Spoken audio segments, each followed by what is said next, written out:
In this video, we'll help you get AudioCipher set up on your Mac device. After purchase, you'll receive a downloadable zip folder, so go ahead and start by right-clicking and selecting Open with Archive Utility. In the AudioCipher folder, you'll see the installer package, as well as a README file that explains how the app works, and an AUCI file.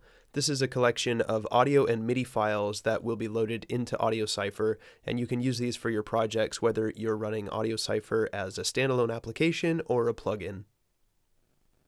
So let's begin by double-clicking the installer package, and then just proceed through the installation process, and be sure to leave everything assigned to the default installation paths.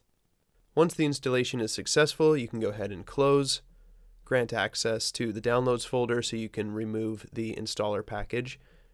So running the installation has installed AudioCipher as a standalone application, and it has also added plugin files to your audio library. This includes a VST3 file and an audio component. If you were already an AudioCipher user prior to installing this latest version, your VST3 and audio component files will update automatically. So let's just take a look at where those plugin files are located. Start by opening a Finder window, and at the top select Go, hold down the Option key and open the Library menu. Then select Library, Audio, and Plugins. And here you'll see Components, with AudioCipher listed as an audio component, and a VST3, which also contains AudioCipher. Let's set up AudioCipher as a VST3 plugin in FL Studio. We'll first need to scan our device for the plugin. So to do that, click on Options and open the Plugin Manager under Manage Plugins.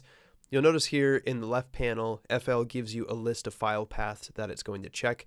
So we're most concerned with this VST3 folder in the library path.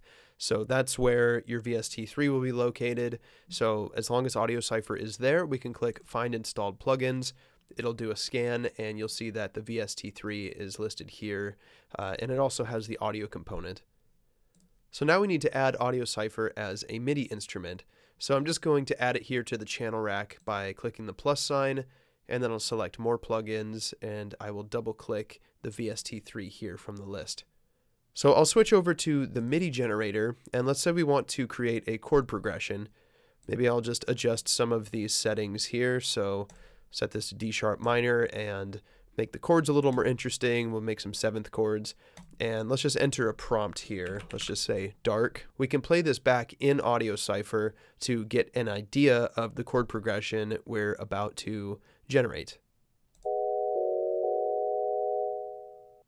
Okay, so now let's drag that out of AudioCipher and actually place the MIDI file on this GMS track. So I have a synth loaded up, and we can hear how this sounds translated through a different virtual instrument.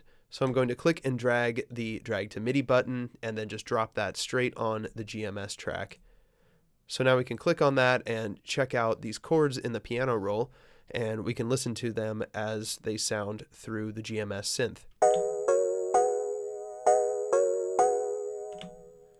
So you don't need to use exactly what AudioCipher generates for you. We recommend using it as a starting point to inspire new ideas or chord voicings that you may not have considered otherwise.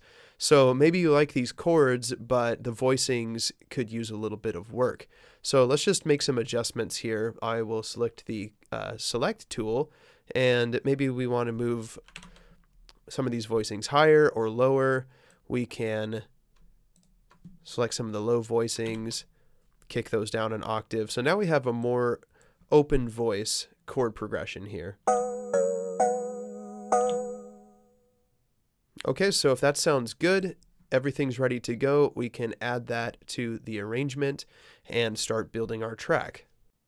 When you're happy with your changes, we recommend exporting the MIDI and then adding it to a card in AudioCipher so you can come back to it later and repurpose it as needed. So let's begin by opening AudioCipher, and if we return to the MIDI generator, you'll see that everything is configured the same here. So we can set up a new card using the prompt that we just used to generate our chords. So if we click the New Card button down here, it'll generate a card using the title Dark, and you'll notice that there's already a MIDI file here. This is the original chord progression that AudioCipher generated, but let's go ahead and add the one that we edited. Return to the piano roll for the updated chord progression, and if you click the drop-down arrow in the top left corner and select File, you can choose Export as MIDI file. And we recommend saving this to a dedicated MIDI folder on your device so it's easy to locate. To upload the MIDI file, click Add Files at the top right of the card, and then do a quick search for the MIDI file. I've saved it here and made a note that it's the new voicing for this chord progression, so I'll click Open, and now you see that we have both the original MIDI file and the updated one in the card. Additionally, if you're happy with the sound of these chords through your virtual instrument, we recommend exporting the audio and adding that to the AudioCipher card.